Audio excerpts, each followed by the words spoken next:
Bismillahirrahmanirrahim. Assalamualaikum warahmatullahi wabarakatuh. Waalaikumsalam warahmatullahi Alhamdulillah, alhamdulillahirabbil alamin.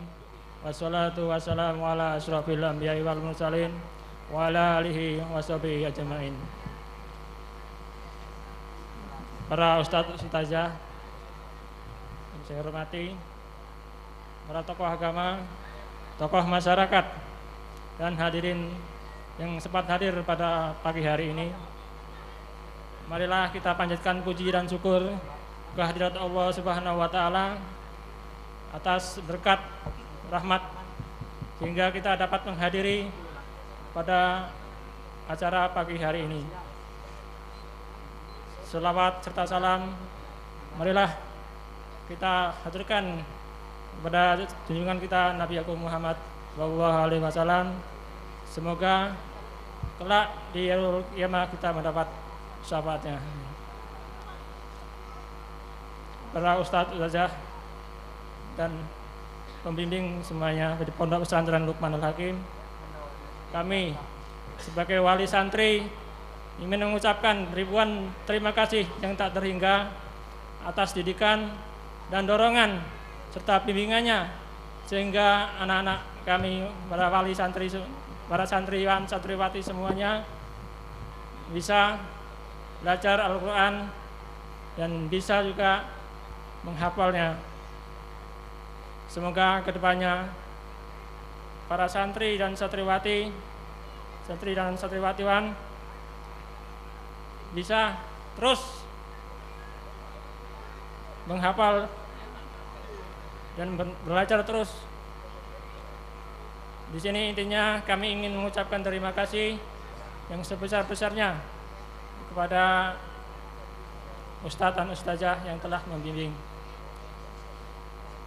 Selanjutnya harapan kami semoga untuk kedepannya terus bisa ditingkatkan dan terus bisa mendapatkan mendidik semuanya. Intinya ya Allah, intinya kami di sini mewakili wali santri semua mengucapkan ribuan terima kasih yang tak terhingga atas didikan dan bimbingannya.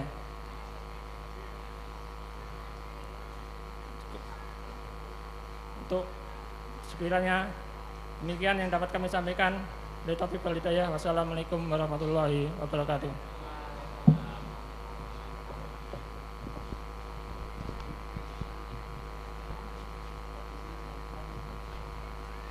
Hadirin yang kami hormati, memasuki acara inti yang terakhir, prosesi sungkeman. Kepada wisudawan dan wisudawati dimohon untuk berdiri.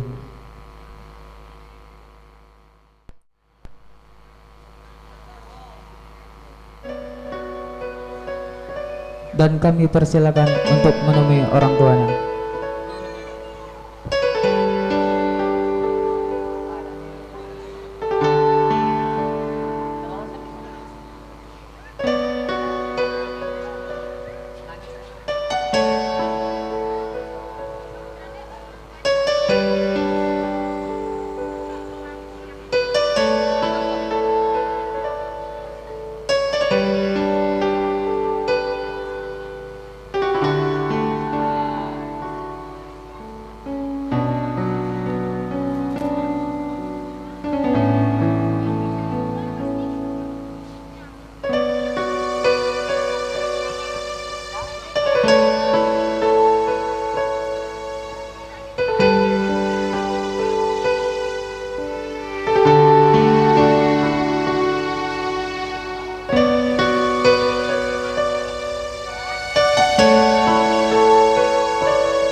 Kepada wisudawan dan wisudawati diharapkan kembali ke tempat duduknya semula.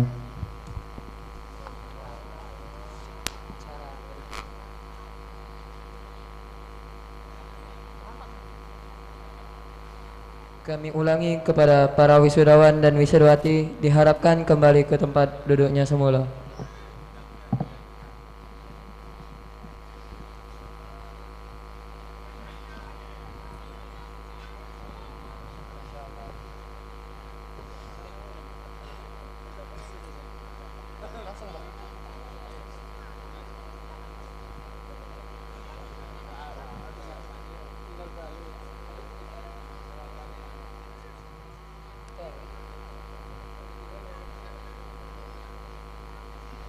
Untuk para tamu undangan, silakan kembali ke tempat duduknya semula.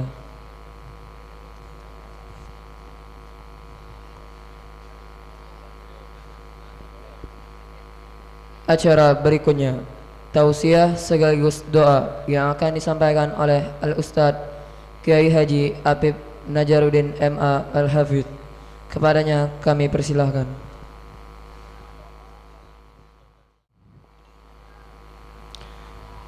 Bismillahirrahmanirrahim. Assalamualaikum warahmatullahi wabarakatuh. Alhamdulillahirabbil alamin, wassalatu wassalamu ala asyrafil anbiya'i wal mursalin wa ala alihi wa ashabihi ajma'in. Allahumma anfa'na bima 'allamtana wa 'allimna ma yanfa'una warzuqna 'uluman tanfa'una. Allahumma la sahla illa ma ja'altahu sahla wa anta taj'alul hazna idza syi'ta sahla. Rabbi shrah li sadri wa yassir li amri wahlul 'uqdatam min lisani yafqahu qawli. Amma ba'du, yang kami hormati pimpinan Pondok Pesantren Luqmanul Hakim, Bapak Kiai Haji Mansur Suryadi, hafizahullah, semoga Allah memberikan kepada beliau kesehatan selalu. Yang kami hormati Ustadz Imam Sugiharto beserta seluruh jajaran asatidzah Pondok Pesantren Luqmanul Hakim, Kepala Desa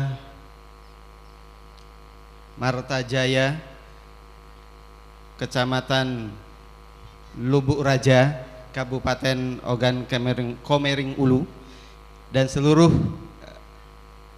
bapak-bapak, ibu-ibu, tamu undangan yang hadir pada acara wisuda akbar tahfidzul Quran di Pondok Pesantren Luqmanul Hakim pada kesempatan hari ini.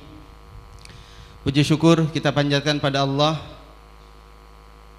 Hari ini kita diberikan nikmat yang besar, bisa hadir untuk menyaksikan salah satu syiar yang ada di dalam agama kita, di mana anak-anak kita, putra-putri kita telah menyelesaikan Al-Quranul Karim, hafalannya ada yang 1 juz, 2 juz, 5 juz, bahkan sampai 7 juz. Semuanya adalah nikmat dari Allah Subhanahu wa Ta'ala. Mudah-mudahan Allah menjadikan semua yang diwisuda hari ini, Allah berikan kemudahan kepada mereka untuk bisa menyelesaikan hafalannya 30 juz. Dan semoga Allah Subhanahu wa Ta'ala melimpahkan keberkahan kepada seluruh orang tua yang hari ini putra-putrinya diwisuda, karena sungguh ini adalah nikmat yang besar. Tidak bisa dibayangkan oleh siapapun, tidak bisa dirasakan kecuali oleh orang yang Allah berikan karunia tersebut. Semoga tempat ini, ma'had ini, desa ini, kecamatan ini akan semakin berlimpah barokah dari Allah karena banyaknya para penghafal Al-Quran muncul dari tempat yang mulia ini. Salawat dan salam senantiasa kita aturkan pada Nabi kita Nabi Muhammad sallallahu alaihi wasallam, keluarga beliau, sahabat beliau, dan seluruh umatnya yang melaksanakan sunnahnya sampai hari kiamat. Ahibati fillah, bapak-bapak, ibu-ibu yang dimuliakan Allah Subhanahu wa Ta'ala, pemandangan yang baru kita saksikan adalah pemandangan yang langka. Ada seorang syekh, beliau menyatakan, apabila ada seseorang orang tua yang kemudian anaknya berprestasi, dia mendapatkan hadiah prestasi akademik, kemudian dia dipanggil ke atas panggung untuk mendapatkan hadiah, maka orang tua tersebut akan bangga, dia akan senang karena anaknya berprestasi. Tetapi syekh tersebut mengatakan, saya belum pernah menyaksikan bahkan seorang preman pun akan menangis ketika anaknya dipanggil ke panggung disebabkan dia punya prestasi, dan prestasinya adalah dia hatam Al-Quranul Karim. Seorang preman yang jarang melaksanakan ketaatan pada Allah, tapi ketika anaknya berada di atas panggung diberikan penghargaan karena hatam Quran, preman itu menangis. Dan itu beliau saksikan dengan mata kepala beliau sendiri di Mesir. Semua yang ada di sini yang baru 1 juz, 2 juz sampai 7 juz atau mungkin lebih dari itu, haru rasanya melihat pemandangan seperti tadi. Bangga kita kepada anak-anak kita, dan kita memang harus bangga. Kenapa harus bangga? Di usia mereka, kita dulu saat usia mereka berapa ayat yang kita hafal? Ketika usia kita masih MI, TK, mungkin kita baru belajar Quran atau bahkan belum mengenal huruf Al-Quran. Tapi hari ini kita punya generasi, hari ini kita punya putra putri yang insya Allah lebih baik daripada kita. Dulu kita belum punya hafalan, hari ini mereka sudah punya 5 juz. Dulu kita belum bisa baca Quran, hari ini mereka sudah mulai untuk mencoba menghatamkan 30 juz. Dan semuanya akan kembali untuk orang tuanya.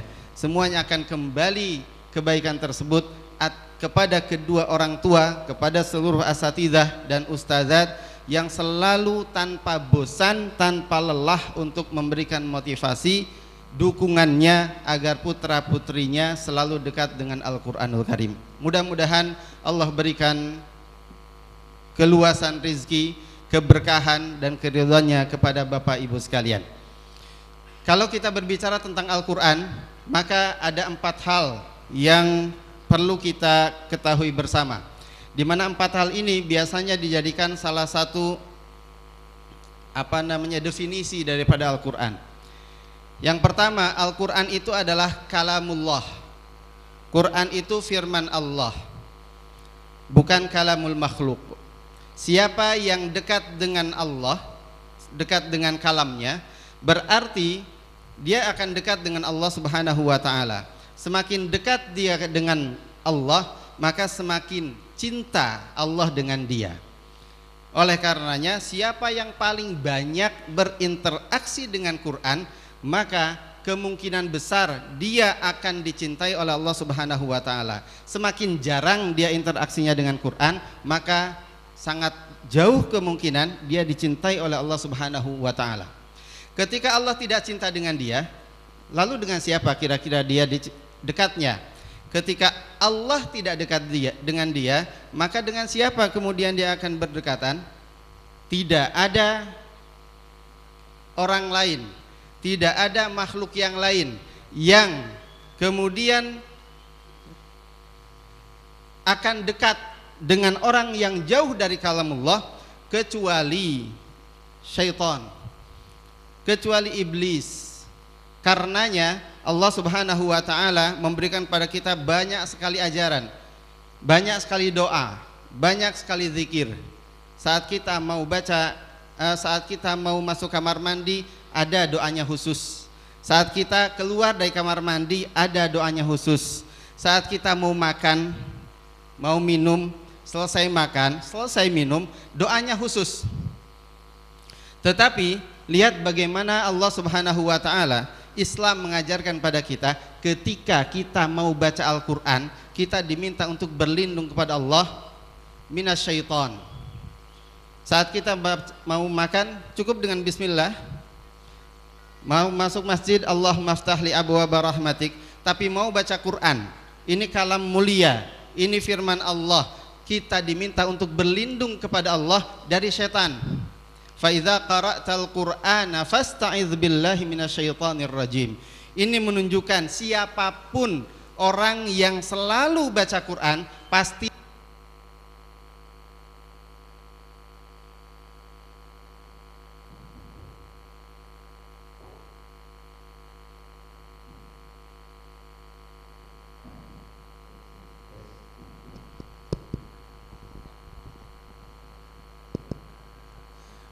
akan dilindungi oleh Allah Subhanahu wa taala dari syaitan. Semakin sering dia baca Quran, semakin dibentengi dia dari godaan syaitan. Semakin sering dia baca Quran, berarti semakin dekat dia dengan Allah, semakin jauh dia dari syaitan. Maka orang yang baca Quran selalu berarti dia sedang mencintai Allah dan berusaha untuk mendapatkan cinta Allah. Yang kedua, Al-Quran itu adalah salah satu, Al-Quran itu adalah wahyu yang diturunkan oleh Allah Subhanahu wa taala melalui malaikat Jibril. Artinya orang yang selalu baca Quran, dia akan dicintai oleh malaikat, khususnya malaikat Jibril. Kenapa? Karena malaikat Jibril lah yang menurunkan wahyu tersebut. Tidak ada makhluk di dunia ini yang benci dengan malaikat Jibril kecuali satu orang. Siapa dia? Dia adalah orang Yahudi, di mana Allah Subhanahu wa taala berfirman, "Qul," katakanlah, "man kana aduwwan li Jibril," siapa saja yang menjadi musuh terhadap malaikat Jibril, kata Allah, "fa innahu nazzalahu ala qalbika biiznillah." Sesungguhnya malaikat Jibril adalah yang telah menurunkan Al-Quran ke dadamu dengan izin Allah. Orang-orang Yahudi benci kepada malaikat Jibril karena malaikat Jibril taat kepada Allah Subhanahu wa taala. Kenapa Quran diberikan kepada Rasulullah sallallahu alaihi wasallam? Kenapa kitab suci ini diberikan kepada beliau? Kenapa tidak kepada mereka? Supaya mereka bisa menjadi penguasa dunia, supaya mereka bisa menjadi pemimpin dan dicintai oleh seluruh manusia yang ada di dunia ini. Tapi kenyataannya tidak. Allah berikan Quran itu kepada Rasulullah dan itu dilaksanakan oleh malaikat Jibril. Artinya malaikat Jibril, malaikat yang taat kepada Allah Subhanahu wa taala. Karenanya siapa saja yang membaca Al-Quran berarti dia sedang berusaha untuk mendapatkan mahabbah, kecintaan dari malaikat Jibril. Ketika seorang malaikat, apalagi sayyidul malaikah, para pemimpin malaikat sudah mencintai makhluk ini, maka Allah Subhanahu wa taala akan memberikan kepada makhluk tersebut, kepada orang yang dicintai malaikat itu kebaikan. Apa kebaikan yang akan kita dapatkan ketika malaikat mencintai kita? Yang akan kita dapatkan adalah satu, malaikat akan memintakan ampun kepada Allah Subhanahu wa taala. Malaikat akan memintakan ampun kepada orang yang baca Quran. Yang kedua, malaikat akan mendoakan dia untuk masuk surga. Tapi bukan cuma dia, bukan cuma orang yang suka baca Quran. Ketika malaikat sudah cinta dengan si fulan karena dia baca Quran, malaikat akan memintanya untuk dimasukkan ke dalam surganya dengan keluarganya. Rabbana wa adkhilhum jannati adnin allati wa'adtahum. Ya Rabbana, wahai Rabb kami, masukkan mereka ke dalam surga yang sudah Engkau janjikan. Wa man salaha min abaihim, dan orang-orang yang soleh dari orang tua mereka. Orang tuanya terbawa masuk surga. Kenapa? Karena punya anak-anak yang suka Quran, cinta Quran. Yang cinta Quran akan dicintai malaikat. Ketika malaikat cinta, malaikat akan mendoakannya untuk masuk surga bersama orang tuanya. Wa azwajihim, dan pasangan-pasangannya. Wa dzurriyyatihim, dan keluarga-keluarga besarnya, anak-anak keturunannya ikut masuk ketika kita punya seseorang ahli Quran. Kenapa? Doa malaikat itu yang kemudian akan diijabah oleh Allah Subhanahu wa taala. Mungkin kita bukan siapa-siapa, Pak. Mungkin kita bukan orang yang banyak amalnya, Bu. Tetapi kita punya aset besar. Kita punya generasi mulia, generasi yang dekat dengan Quran berarti dia dekat dengan Allah, dia dekat malaikat dan akan mendapatkan doa malaikat tersebut. Bahkan tidak cuma itu, malaikat pun akan mengatakan waqihimus sayyiat, ya Allah jaga mereka dari keburukan-keburukan. Jaga orang-orang ini dari segala macam bentuk makar-makar orang yang akan berbuat buruk kepadanya. Didoakan oleh malaikat semuanya. Jadi kalau Bapak Ibu saat ini punya putra-putri yang ada ini, jaga, rawat mereka. Bukan karena apa-apa, agar kita mendapatkan kebaikan dari mereka. Malaikat mendoakan Bapak Ibu, malaikat mendoakan seluruh yang punya peran untuk memberikan kemuliaan ini, gurunya, ustadz-ustadzahnya, orang tuanya, bahkan semua yang bahkan punya kontribusi kecil menurut manusia. Tapi kalau ini untuk Quran, sesuatu itu jadi besar. Yang ketiga, ketika kita berbicara tentang Quran, kita berbicara tentang kepada siapa Quran itu diberikan. Artinya saat kita berbicara tentang Quran, kita sedang berusaha untuk membuat Rasulullah sallallahu alaihi wasallam bangga dengan kita. Apakah Rasulullah kemudian susah ketika kita tidak dekat dengan Quran? Jawabannya Allah juga mengatakan waqala ar-rasul, dan berkata Rasulullah sallallahu alaihi wasallam, ya Rabb, ya Allah, inna qaumi ittakhadhu hadzal qur'ana mahjura. Ya Allah, sesungguhnya kaumku menjadikan Quran ini dihijrahi, ditinggalkan. Rasulullah mengadu kepada Allah Subhanahu wa taala ketika umatnya jauh dari Quran. Artinya Rasulullah benci, Rasulullah tidak suka kalau umatnya jauh dari Quran. Maka jika umat ini dekat dengan Quran, Rasulullah sangat cinta, Rasulullah sangat senang. Semakin dekat dengan Quran, maka semakin senang, semakin cinta Rasulullah sallallahu alaihi wasallam dengan kita. Yang keempat, ketika kita berbicara tentang Quran, maka Al-Quran adalah al-muta'abbad bitilawatih. Quran itu adalah sesuatu yang ketika dibaca itu bernilai ibadah, dan nilai ibadahnya berbeda dengan bacaan-bacaan yang lain. Allah mengatakan ma jaa'a bil hasanati falahu asyru amsalha. Siapa yang datang dengan satu kebaikan maka dia dapat 10 kebaikan, bahkan dilipat gandakan. Rasulullah mengatakan la aqulu alif lam mim harf. Aku enggak bilang alif lam mim itu satu huruf, tapi alif satu huruf, lam satu huruf, dan mim satu huruf. 3 huruf berarti dikalikan 10 menjadi 30, baru alif lam mim. Sekarang berapa ibu, saya mau tanya, berapa jumlah surat Al-Fatihah hurufnya? Ada yang pernah menghitung? Bapak mungkin ada yang tahu? Banyak ya? Berapa kali kita baca surat Al-Fatihah dalam sehari semalam? Minimal 17 kali, minimal. Kalau mau hitung-hitungan, silahkan dihitung ada berapa huruf. Kemudian satu hari dihitung ada berapa kebaikan sudah kita lakukan, kalikan 10.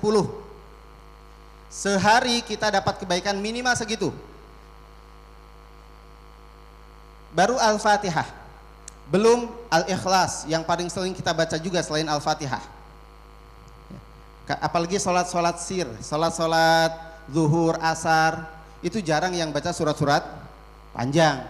Kita ambilnya jalan pintas, ya kulhu, Falak bin Nas yang pendek-pendek.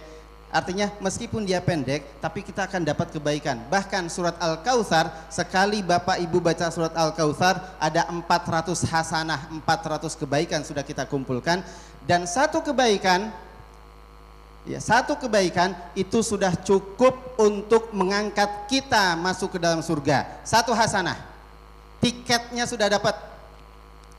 Ketika Allah Subhanahu wa taala berfirman dalam Al-Qur'an tentang ada seorang anak yang dia ahli kebaikan, kemudian ada seorang ayah, dan kemudian mereka dipertemukan, saling berpandangan, saling melihat.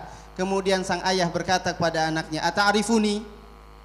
Anakku, kamu kenal gak siapa aku? Anaknya mengatakan, "Na'am a'rifuk." Ya, aku tahu engkau ayahku, orang tuaku yang sudah mendidik sejak kecil sampai dewasa. Apa kata ayahnya? "Wahai anakku, aku tidak memintamu untuk membalas semua yang sudah aku lakukan kepadamu di dunia. Aku hanya memintamu satu hasanahmu. Aku hanya memintamu satu kebaikan saja yang bisa mengangkat diriku untuk masuk ke dalam surga Allah Subhanahu wa taala." Artinya satu kebaikan tersebut sudah bisa mendapatkan kemudahan untuk bisa masuk surga, satu hasanah. Sementara kita baca Quran satu hari itu bisa ribuan, bahkan mungkin ratusan ribu hasanah kita baca setiap hari. Artinya kita sudah punya tiket masuk surga. Nah, orang yang nggak pernah baca Quran, jangankan bisa masuk surga, tiketnya nggak dapat. Orang yang nggak pernah baca Quran, maka otomatis dia tidak punya kesempatan untuk bisa masuk surga, karena dia tidak pernah bisa mengumpulkan kebaikan yang sangat banyak. Karena kalau kita ingin kebaikan yang cepat, ya carilah kebaikan dengan baca Quran. Di samping itu, al-muta'abbadu bitilawati, ada nilai ibadah. Maka ketika kita baca Quran, sebetulnya kita sedang diarahkan oleh Allah Subhanahu wa taala untuk cinta ibadah. Ya ibadah baca Qur'annya, ya ibadah kemudian tadabburnya, ibadah mempelajarinya dan lain sebagainya. Dari situ kita akan dimudahkan untuk melaksanakan kebaikan-kebaikan yang lain. 4 hal ini yang kemudian perlu kita perhatikan. Membaca Al-Qur'an berarti kita sedang berusaha mendekatkan diri dengan Allah, berusaha untuk dicintai oleh malaikat, disukai, dicintai oleh Rasulullah sallallahu alaihi wasallam, dan membaca Al-Qur'an adalah salah satu cara agar kita cinta untuk beribadah. Apa yang akan kita dapatkan kalau kita sudah baca Quran? Satu, yang akan kita dapatkan kalau kita sudah dekat dengan Quran, maka akan mendapatkan keharmonisan di dalam rumah tangga. Kenapa bisa demikian? Karena begini, tadi di awal sudah kita sampaikan, setiap orang baca Quran, dia pasti akan baca a'udzubillahi minasyaitonirrajim. Ya Allah, aku berlindung padamu dari godaan setan yang terkutuk. Tujuan setan pertama kali, tujuan iblis yang paling besar adalah bagaimana ada satu keluarga yang kemudian bercerai. Ketika satu keluarga, suami baca Quran, dia berlindung pada Allah, dia sudah ada bentengnya. Istri baca Quran, dia berlindung pada Allah, dia juga punya benteng. Anaknya baca Quran, dia berlindung pada Allah. Maka 3 komponen ini semuanya berlindung pada Allah. Setan, iblis tidak bisa kemudian memporak-porandakan keluarganya.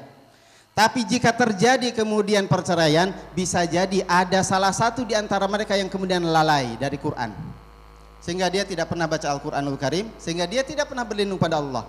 Belum lagi dengan ayat-ayat yang lain. Allah mengatakan barang siapa yang membaca ayat kursi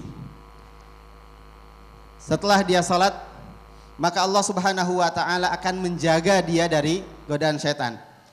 Dari pagi sampai sore. Nanti sore baca ayat kursi lagi, Allah akan jaga lagi sampai besok pagi. Belum lagi ketika kita mau tidur, kita juga baca doa, yaitu baca ayat kursi, dijaga lagi oleh Allah Subhanahu wa taala ketika sedang tidur. Belum lagi saat kita membaca zikir-zikir yang lain, la ilaha illallah wahdahu la syarikalah, lahul mulku wa lahul hamdu wa huwa ala kulli syai'in qadir, sehari 100 kali, maka Allah Subhanahu wa taala akan menjaga dia dari godaan setan. Banyak tameng-tamengnya, banyak benteng-bentengnya, sehingga akan sulit bagi setan untuk mencerai-beraikan keluarga tersebut. Akan harmonis insyaallah. Maka silakan dibuat. Alhamdulillah putra putri kita sudah mulai menghafal, supaya satu frame, satu frekuensi, bapak dan ibunya juga ikut menghafal. Meskipun insya Allah bapak dan ibu tidak akan mengalahkan putra putrinya. Ya, kalau anak-anaknya sekarang 5 juz, ya paling tidak bapak ibunya 1 juz lah. Alhamdulillah ini sudah 5 juz. Buat ustadz-ustadz yang ada di sini jangan pesimis. Bisa 30 juz, bisa. Yang 5 juz, yang 7 juz, yang 1 juz itu satu kebanggaan. Itu prestasi buat guru-gurunya, buat ustadz-ustadzahnya. Kenapa? Karena saya pernah berangkat ke salah satu yayasan di Narathiwat di Thailand. Mereka ada lembaga, ada sekolah. Selama 3 tahun muridnya tidak bisa menghafal juz 30 lengkap. 3 tahun itu nggak bisa menghafal juz 30. Sulit bagi mereka, ustadz-ustadzanya, untuk membuat santri-santriwatinya hafal juz 30. 3 tahun. Masih ditambah SMA-nya, ternyata juga tidak bisa. Sehingga ketika kita sampaikan di Indonesia, anak-anak TK itu rata-rata 1 juz dan juz 30 sudah selesai. Mereka heran, kok bisa? Bagaimana caranya? Jadi di Luqmanul Hakim ini sudah bisa menghafalkan juz 30, itu lebih baik daripada yang ada di tempat tersebut, di Narathiwat. Kemudian kita berangkat ke Universitas Patani. Di sana ada Universitas Islam. Siapapun yang punya hafalan 30 juz, maka dia boleh masuk dari seluruh jurusan yang dia maui. Gratis. Fakultas apapun ada di tempat itu. Biaya pendidikan 0 rupiah, tidak ada ditarik sedikit pun kalau dia hafal 30 juz. Ada banyak dari beberapa negara masuk ke tempat itu, terutama dari Uighur, kemudian dari Burma dan lain sebagainya. Dari Indonesia masih jarang yang masuk ke Universitas Patani. Tapi rektornya mengatakan di antara mereka yang datang ke tempat itu dan mereka sudah hafid Quran 30 juz, ternyata tidak ada satupun dari mereka yang bisa membuat mahasiswa di situ khatam juz 30. Sementara di sini mungkin ada yang tidak khatam juz 30 ustadz-ustadzahnya. Ada yang mungkin belum lancar juz 30, tapi ternyata bisa membuat santri-santriwatinya hafal 7 juz. Bukankah ini satu prestasi? Ya. Yang harus kita syukuri. Nah, tinggal baru kemudian muhasabah. Masa iya muridnya 7 juz, kemudian saya cuma 1 juz saja nggak sempurna. Maka mari sama-sama mulai menghafal. Nah, artinya alhamdulillah semuanya sudah berusaha, orang tuanya mendukung, anaknya semangat, gurunya juga siap untuk membimbing. Mudah-mudahan 3 komponen ini bisa bersatu dan kemudian akhirnya di rumah kita juga tetap bisa menghafal Quran. Keharmonisan rumah tangga akan kita dapatkan. Yang kita dapatkan ketika kita dekat dengan Quran, yang kedua adalah kita akan mendapatkan anak-anak yang berprestasi. Anak-anaknya prestasi, tetapi yang saya maksud prestasi di sini adalah prestasi tetapi orientasinya bukan dunia. Bukan punya pekerjaan yang hebat, bukan harta yang berlimpah, kemudian tanah di mana, bukan itu. Prestasinya adalah prestasi orientasi akhirat. Jadi akhirat oriented. Di mana apa? Di mana setiap mereka yang dekat dengan Quran akan Allah berikan kepada setiap anak tersebut kesolehan. Allah berikan kesolehan. Bukankah bapak dan ibu mengharapkan ketika suatu saat kita sudah di usia yang uzur, mungkin usia 60-70 tahun, kita berharap sekali agar kemudian hati kita bisa tenang ketika melihat anak-anak kita sudah dekat dengan Quran. Anak-anak kita sudah tidak lagi sulit untuk disuruh ke masjid. Anak-anak kita sudah dekat dengan Allah Subhanahu wa taala, banyak infak, banyak sedekah, banyak kebaikan yang dilakukannya. Dan itu adalah amal kita. Itu adalah jariah buat kita karena kita punya anak-anak yang saleh. Ketika dari kecil kita sudah dekatkan mereka dengan Quran, kita akan membuat mereka itu menjadi orang-orang yang menjadi qurratu a'yun untuk kita. Sampai nanti ketika dia wafat, dia menjadi orang yang selalu dekat dengan Quran, dan di akhir hayatnya pun dia dekat dengan Al-Quranul Karim. Bukan cuma hafalannya, tetapi karakternya. Akhlaknya adalah akhlak Qurani, muamalahnya adalah muamalah Qurani, bisnisnya Qurani, tidak pernah berbuat curang, selalu jujur, dimanapun dia tinggal, berarti Quran sudah masuk ke dalam dadanya. Dan itu dimulai sejak kapan? Sejak dia kecil. Karena Rasulullah Shallallahu Alaihi Wasallam bersabda, man hafidhal Quran, siapa yang menghafalkan Al-Quran, wahuwa fatiyusin, ketika anaknya berusia masih sangat kecil, khallatahullahu damahu walahmahu, Allah Subhanahu wa taala akan campurkan Quran itu dengan darah dan dagingnya. Jadi biarkan dia sejak kecil. Jangan kemudian ada orang yang mengatakan jangan suruh ngafal. Kenapa? Masih kecil. Usia TK, usia SD itu gak boleh ngafal dulu. Ini usia bermain. Ini adalah satu pendapat yang salah. Justru ketika sedang kecil mereka harus dipaksa untuk menghafal semuanya. Karena kalau tidak waktu kecil kapan lagi? Kalau kita ambil anak TK, SD gak boleh menghafal, mereka usia bermain. Nanti aja kalau sudah SMP. Kenyataannya, saya tanya sama bapak sama ibu, nyuruh anak kita yang usia SMP untuk baca Quran mudah atau sulit? Lebih sulit mana? Nyuruh anak SD, TK dengan anak SMP? Pasti anak SMP jauh lebih sulit. Masa puber. Nanti kemudian jangan waktu itu, kenapa sulit nanti saja kalau dia sudah SMA? Ketika SMA ternyata dia punya pandangan yang jauh lebih tinggi lagi. Ada keinginan-keinginan yang di luar keinginan kita. Akhirnya ya sudah kalau gitu nanti saja kalau dia sudah kuliah. Ternyata tugas-tugas kuliah membuat dia tidak bisa menghafal Quran. Ya sudah kalau gitu nanti saja habis kuliah. Habis kuliah dia sudah mulai bekerja. Ketika bekerja itu sering jadi alasan untuk baca Quran. Akhirnya terus itu dilakukan. Begitu pensiun, Allah Subhanahu wa taala memberikan waktu luang kepadanya dan muncullah keinginan untuk belajar Quran. Tapi sayang, usianya sudah menggerogoti kemampuannya untuk baca Quran. Matanya sudah mulai buram, telinganya sudah mulai tidak jelas. Ketika dia membaca sudah tidak jelas lagi. Akhirnya dia tidak mendapatkan apa-apa. Maka di usia dini kita motivasi terus anak-anak kita untuk selalu belajar Quran, menghafalkannya, sambil kemudian belajar ilmunya, tadabbur, sampai akhirnya kemudian dia menjadi generasi-generasi yang hebat karena Quran. Allah berikan kemudahan untuk masalah dunia, Allah berikan kemudahan. Banyak sekali universitas-universitas yang memberikan beasiswa untuk Quran. Di Indonesia saja sangat banyak, Timur Tengah apalagi. Jadi jangan khawatir untuk masa depan mereka. Mereka punya Quran, insya Allah akan diberikan oleh Allah Subhanahu wa taala yang kita cita-citakan. Kita punya teman, ya teman saya, temannya Ustadz Ibnul Muhajirin itu. Beliau tidak pernah beliau tidak punya ijazah SD, nggak punya ijazah SMP, nggak punya ijazah SMA.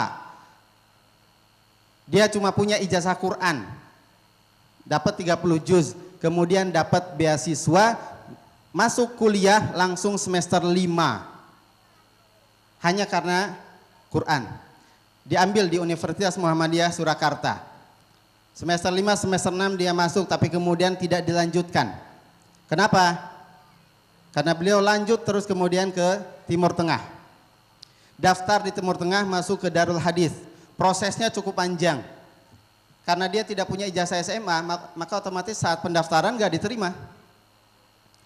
Alasannya apa? Saya cuma punya ijazah Quran. Yang diminta panitia ijazah yang ada gambar Pancasila. Saya kebetulan bersama beliau saat itu ketika di Makkah Al-Mukarramah saat beliau daftar bolak-balik itu. Datang, mana ijazah nggak punya, tolak. Datang lagi, mana ijazah nggak punya, tolak lagi. Sampai 3 kali di Darul Hadis. Kemudian beliau berangkat ke Madinah untuk masuk Universitas Islam Madinah. Daftar lagi di Universitas Islam Madinah, ternyata ditolak. Kenapa? Nggak punya ijazah SMA, cuma punya ijazah Quran. Balik lagi ke Mekah, bulan Syawal, tahun 2008. Beliau kemudian berazam, saya akan daftar lagi di Darul Hadis di Makkah. Kalau yang terakhir kali ini saya ditolak, saya akan kembali ke Indonesia. Beliau datang lagi ke Darul Hadis, ketemu lagi dengan panitia yang sama. Bahasa kita, ente lagi, sudah ada ijazahnya? Belum ada, saya cuma punya ini, ijazah Quran saja. Apa kata panitianya? Ya sudah, kalau gitu mohon maaf Anda ditolak. Pergilah dia keluar dari universitas, itu adalah hari pertama KBM masuk. Di pintu gerbang dia bertemu dengan seorang syekh. Ditanya, ini kan hari pertama masuk, kenapa kau malah pulang? Dia bilang, saya sudah daftar tapi saya tidak diterima. Berkali-kali saya daftar. Loh kenapa? Karena saya tidak punya ijazah. Loh itu yang dibawa apa? Ini ijazah tapi ijazah Quran. Coba saya lihat. Dilihat, ikut saya ke kantor. Masuklah ke kantor, kemudian ditanya, anta hafidh? Naam. Salasina juz'an? Naam. Tayyib, iqra' ma tayassara ma'aka minal Quran. Silakan baca yang mudah, yang kamu paling hafal. Maka dibacalah surat Al-Isra. Begitu dibaca, syekhnya senang. Taib, langsung kemudian dia nyobek kertas, kemudian tanda tangan.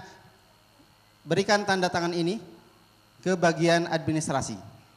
Langsung diberikan ke bagian administrasi, langsung kemudian diterima saat itu hanya dengan modal tanda tangan dengan sobekan kertas. Siapa syekh tersebut? Ternyata beliau adalah rektor Darul Hadis. Beliau mendapatkan beasiswa masuk di Darul Hadis, kemudian juga mendapatkan tawaran untuk jadi imam di masjidnya dengan gaji saat itu sekitar kurang lebih 4 juta 1 bulan, saat itu 2008, plus beasiswa selama pendidikan.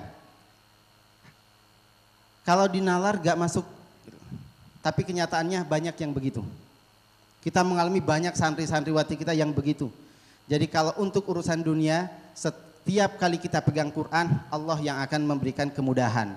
Karena janji Allah dalam hadis qudsinya bahwa siapa saja yang kemudian dekat Al-Quran, ya, yang dekat dengan Al-Quran, maka Allah Subhanahu wa taala akan memberikan a'taituhu afdhala ma u'tis sa'ilin. Aku akan memberikan kepadanya sesuatu yang jauh lebih baik, lebih banyak dari yang biasa diminta oleh orang-orang yang suka meminta. Karena kita pegang Qur'annya. Itu prestasi di dunia. Dia akan wafat dalam keadaan dekat dengan Al-Quran, dan nanti di akhirat prestasinya adalah prestasi ketika kita sebagai orang tua didatangkan kepada kita satu sosok profil seseorang yang sangat tampan, enak dipandang mata, dan kemudian dia siap bersaksi untuk kita. Kemudian kita berkata, siapa engkau? Aku tidak mengenalmu. Maka kemudian dia mengatakan, aku adalah amalmu. Amal yang mana?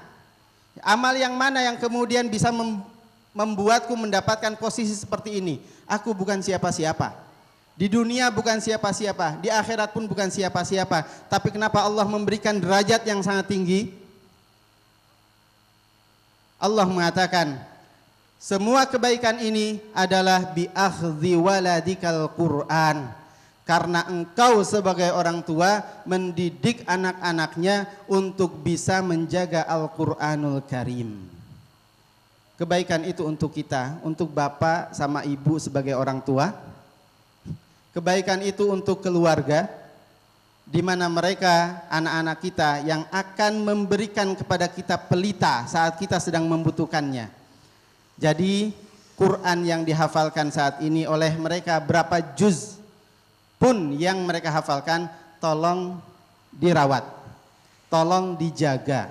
Keharuan semacam ini jangan hanya berhenti di sini, tapi mari kita terus jaga sampai di rumah kita.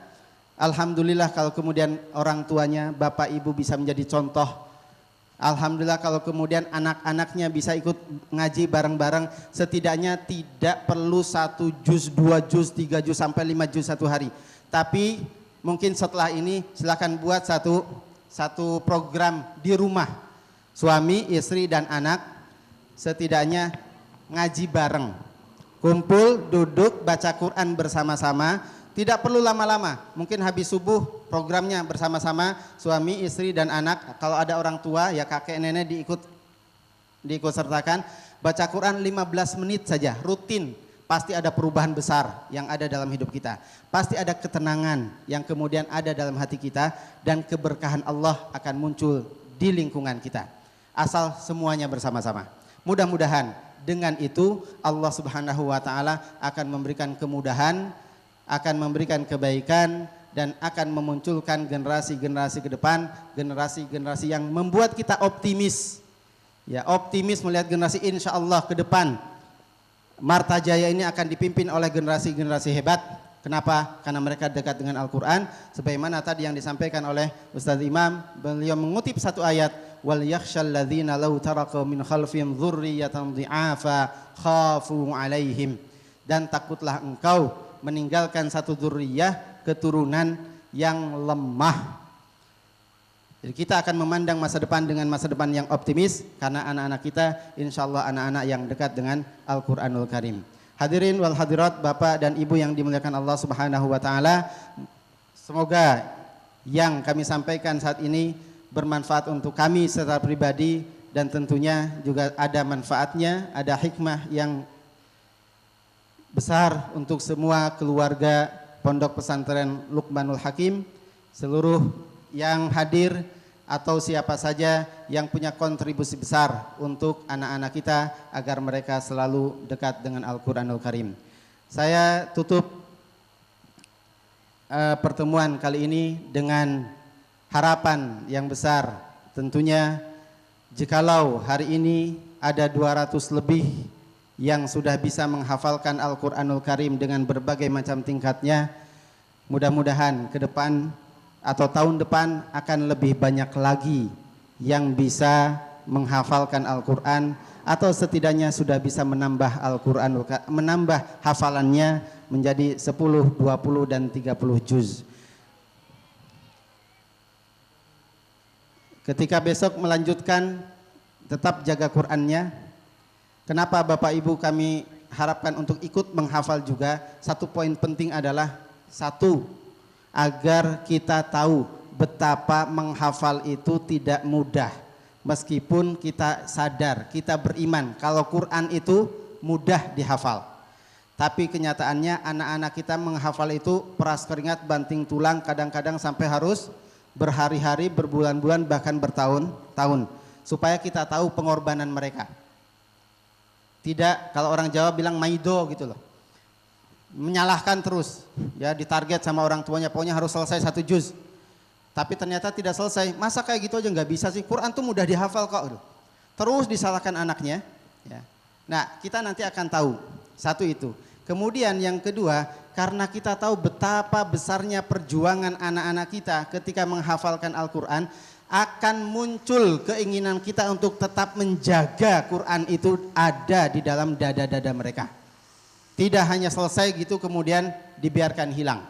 Sehingga kalau kita punya perasaan seperti itu, insya Allah kita akan berpikir setelah ini mereka akan kita sekolahkan di mana. Kira-kira sekolahnya akan membuat Qurannya hilang atau tidak? Kalau dia ingin cari pekerjaan, kira-kira pekerjaannya akan membuat Qurannya hilang atau tidak? Kalau dia ingin menikah, kita akan berpikir kira-kira jodohnya itu, pasangannya nanti, calon istrinya atau calon suaminya akan membuat Qurannya hilang atau tidak. Karena kita sudah tahu susahnya menghafal Quran, kita sudah tahu kerasnya perjuangan mereka, maka dari situ kita akan berusaha keras untuk menjaga Qurannya. Karena yang dijaga Quran, maka Allah nanti yang akan menjaga sahib Qurannya. Mudah-mudahan Allah berikan kepada kita satu rizki karunia agar bisa dekat dengan Al-Quranul Karim, sehingga Allah menjadi dekat dengan kita, malaikat mencintai kita, Rasulullah sallallahu alaihi wasallam pun mencintai kita, dan kita menjadi ahli ibadah, ahli taat, ahlul khair, ahlu tilawatil Quran. Dan semoga Allah Subhanahu wa taala membukakan pintu rizkinya untuk kita semuanya seluas-luasnya, rizki yang halalan thayyibah, dan kita bisa mensyukuri rizki tersebut. Bismillahirrahmanirrahim. Kita tutup kulaimat ini dengan doa kepada Allah Subhanahu wa taala, doa keberkahan untuk Ma'had Pondok Pesantren Luqmanul Hakim, untuk santri-santrinya, untuk ustadz-ustadzahnya, untuk orang tua santrinya, dan semua yang sudah berkontribusi besar untuk pengembangan dakwah Islam di tempat ini dan di Nusantara tentunya. Semoga Allah ridho dengan yang sudah dicurahkan. Semoga Allah Subhanahu wa taala membalas semua kebaikan dari Bapak, Ibu, Ustadz, Ustadzah dan semuanya dengan kebaikan yang berlimpah. Allahumma salli ala Muhammad wa ala ali Muhammad kama sallaita ala Ibrahim wa ala ali Ibrahim wa barik ala Muhammad wa ala ali Muhammad kama barakta ala Ibrahim wa ala ali Ibrahim innaka Hamidum Majid. Allahumma arhamna bil Qur'an waj'alhu lana imaman wa nuran wa hudan wa rahmah. Allahumma dhakkirna minhu ma nasina wa 'allimna minhu ma jahilna warzuqna tilawatahu ana al-laili wa atrafan nahar. واجعله لنا حجة يا أرحم الراحمين. اللهم اغفر لنا ذنوبنا وإسرافنا في أمرنا وثبت أقدامنا وانصرنا على القوم الكافرين. اللهم أصلح لنا ديننا الذي هو عصمة أمرنا وأصلح لنا دنيانا التي فيها معاشنا وأصلح لنا آخرتنا التي إليها معادنا. اللهم اجعل الحياة زيادة لنا في كل خير واجعل الموت راحة لنا من كل شر. اللهم اقسم لنا من خشيتك ما تحول به بيننا وبين معصيتك ومن طاعتك ما تبلغنا بها جنتك ومن اليقين ما تهون به علينا مصائب الدنيا ومتعنا اللهم بأسماعنا وأبصارنا وقواتنا ما أحييتنا واجعله الوارث منا واجعل ثأرنا على من ظلمنا وانصرنا على من عادانا ولا تسلط علينا من لا يخافك ولا يرحمنا. اللهم لا تجعل مصيبتنا في ديننا ولا تجعل الدنيا أكبر همنا ولا مبلغ علمنا ولا إلى النار مصيرنا. اللهم إنا نعوذ بك من الجنون والبرص. اللهم إنا نعوذ بك من الجنون والجذام والبرص ومن سيء الأسقام. اللهم ارفع البلاء والوباء. اللهم ارفع البلاء والوباء من بلادنا وبلاد المسلمين. اللهم انصر إخواننا المستضعفين في كل مكان. اللهم انصر من نصر الدين واخذل من خذل المسلمين. اللهم إنا نسألك رضاك والجنة ونعوذ بك من سخطك والنار. اللهم الطف بنا في تيسير كل عسير فإن تيسير كل عسير عليك يسير. سبحان ربك رب العزة عما يصفون وسلام على المرسلين والحمد لله رب العالمين وجزاكم الله خيرا والسلام عليكم ورحمة الله وبركاته.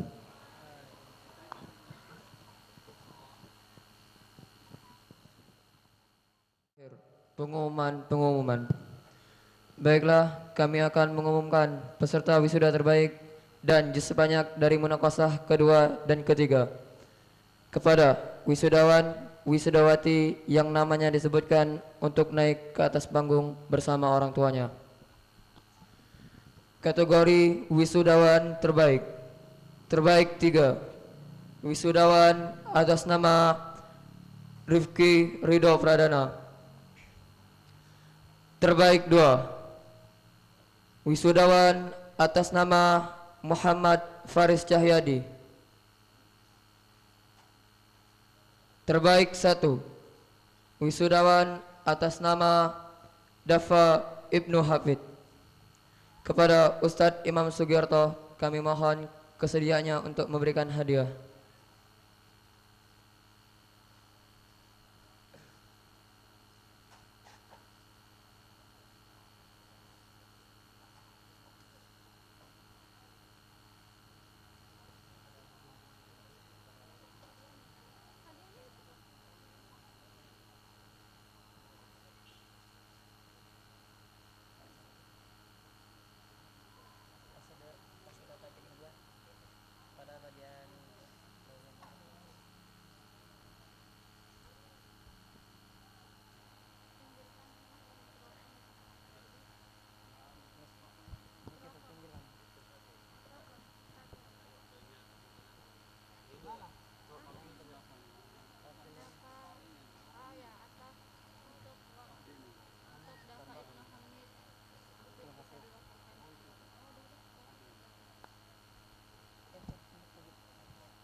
Kategori wisudawati terbaik.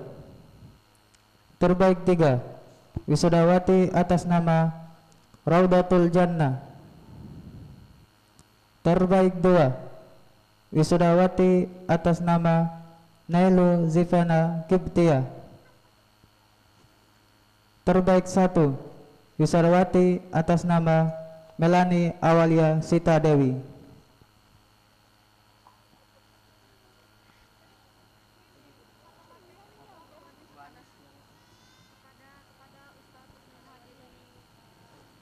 Kepada Ustadz Ibnul Muhajirin kami mohon kesediaannya untuk memberikan hadiah.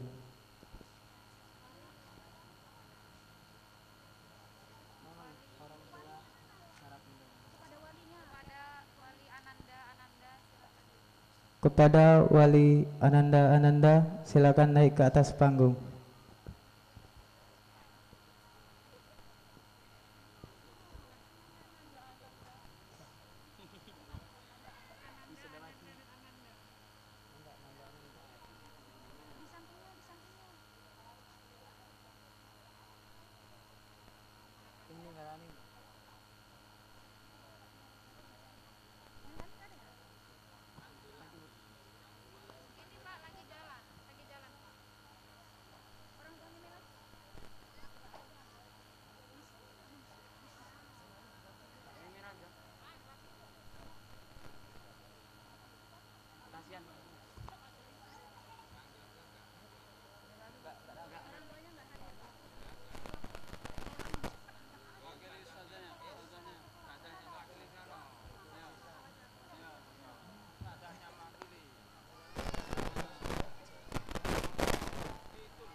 Kategori wisudawan dan wisudawati dengan juz terbanyak. Terbanyak putra dengan jumlah 6 juz. Wisudawan atas nama Rifki Ridho Pradana. Terbanyak putri dengan jumlah 7 juz. Wisudawati atas nama Ikhlas Amelia. Kepada Ustadz Imam Suhagiarto dan Ustadzah Siti Isniatun kami mohon kesediaannya untuk memberikan hadiah.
Acara demi acara telah kita lewati, dan kini tibalah kita di penghujung acara. Mari kita tutup dengan hamdalah dan doa kafaratul majelis. Alhamdulillahirabbil alamin. Allahumma wa bihamdika asyhadu an la ilaha illa anta astaghfiruka wa atubu ilaik. Kami selaku pembawa acara, apabila selama memandu acara terjadi banyak kekurangan dan kesalahan, kami memohon maaf karena tak ada gading yang tak retak. Kami tutup. Wassalamualaikum warahmatullahi wabarakatuh.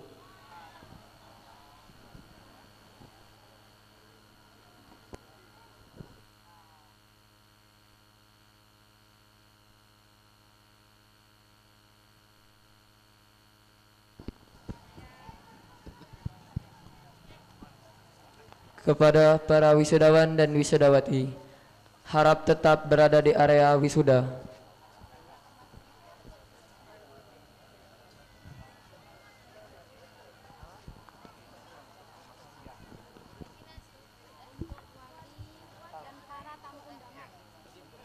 Untuk wali dan para tamu undangan, silakan untuk mengambil makan siang.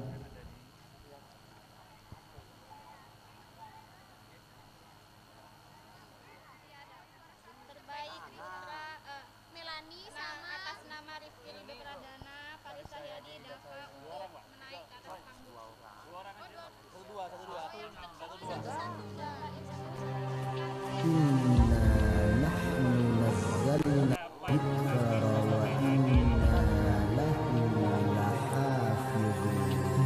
Atas nama wisudawan Dafa Ibnu Hafid dan wisudawati Melani Awalia serta Dewi, silakan untuk naik ke atas panggung. Perjuangan butuh pengorbanan, ketekunan juga kesabaran. Surat demi surat dibacakan, untuk Ananda Dafa, dihafalkan, tidak pernah bosan. Ananda Dafa kelas 2 MI diharap maju ke depan. Dan untuk tamu undangan peserta wali diharapkan untuk mengambil makan siang yang sudah disediakan oleh panitia. Ini Mas Dafa. Ya. Silakan di sebelah kanan tenda untuk makan siangnya.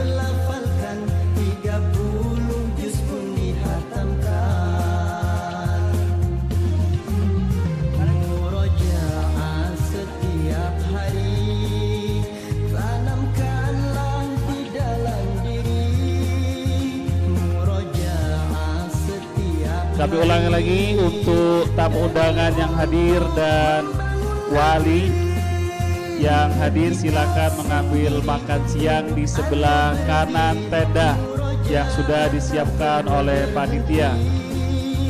Ketika sendiri, duduk atau berdiri, mari murojaah sampai mati.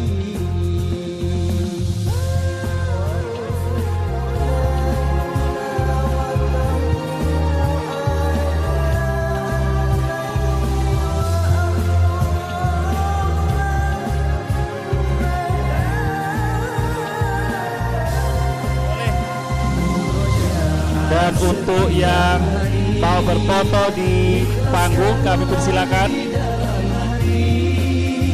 Murojaah setiap hari untuk menggapai ridha ilahi. Ramai atau sepi, siang malam hari, murojaah tak pernah berhenti. Ramai atau sepi, siang malam hari, mari murojaah sampai mati.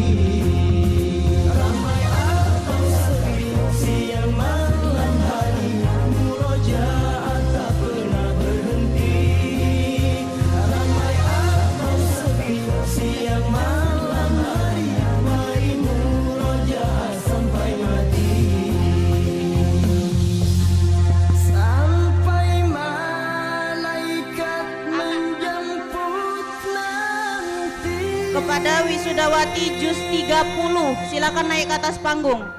Juz 30 Wisudawati Putri. Juz 30 silakan naik ke atas panggung.